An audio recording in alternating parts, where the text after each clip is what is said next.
You know, the Bible is so clear to teach us that the most important character trait that you and I can possess, it is love. The most powerful force on this planet is love. Love can bring healing. It can resolve conflict.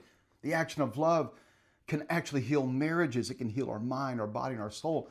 Love is a powerful force. Love can actually promote someone into their next season. Love can reveal the gifts and talents that have been hidden inside someone, but one action of love could reveal so much in someone.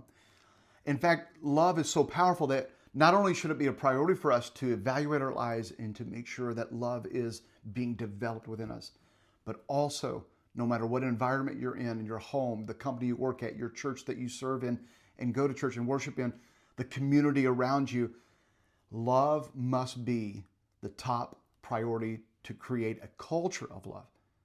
And we must protect that culture because love is the most important thing, is what Christ has told us and what the Bible teaches us. Now think about it. The culture of this world is so opposite of this. In fact, it will choke out. It competes with love.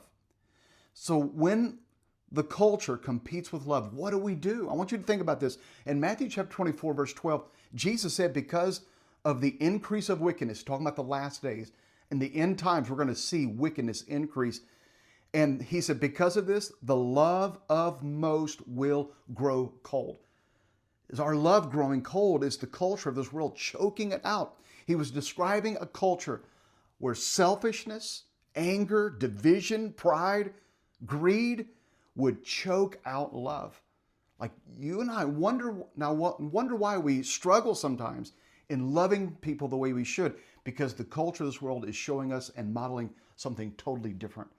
Like, how can we be aware of that the culture of this world is choking this out? Look at our world today. Our world today actually promotes through social media rewards of outrage. Social media highlights and rewards when people are outraged.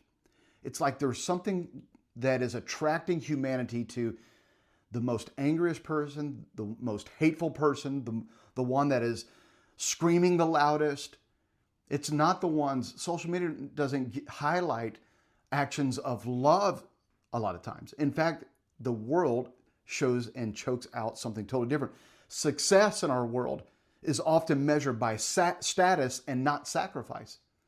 Like you think about how this world highlights what true success is. It is always measured by status and not sacrifice.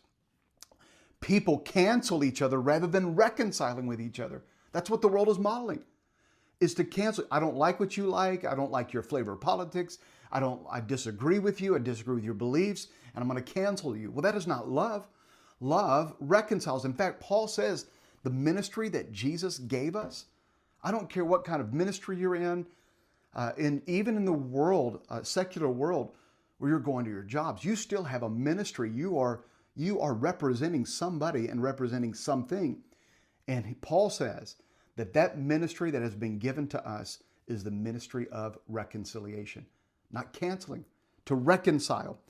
People are trained to protect our image instead of laying down our lives for others. But Scripture calls us to something totally different. In 1 Corinthians chapter 13, verse 4 and 5, he said love is described as, think about it, when you're a man or a woman of love, you're going to be patient, you're going to be kind, you're going to not be self-seeking. You're not always going to try to promote yourself, but you're going to try to look and see how you can promote others. It is not easily angered.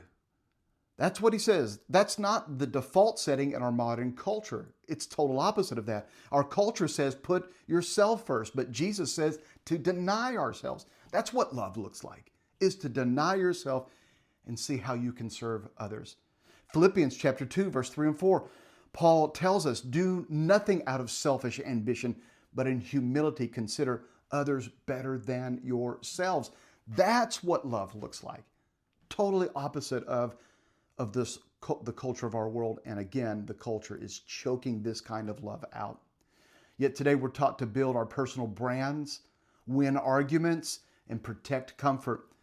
But Jesus said in John 13:35, by this everyone will know that you're my disciples because you love one another. It's got to be top priority, guys. to produce love and to create a culture of love around us. Not by your opinion, not by your politics, not by your art, your success, but by your love, they will know you, that you're a Christ follower. So here's the challenge. When the culture pushes division, I want us to choose forgiveness. When the culture promotes selfishness, we must choose service. When the culture spreads gossip, we must choose to speak blessings over people's lives, because real love doesn't come from the culture. It comes from Christ living within us. Let's be people.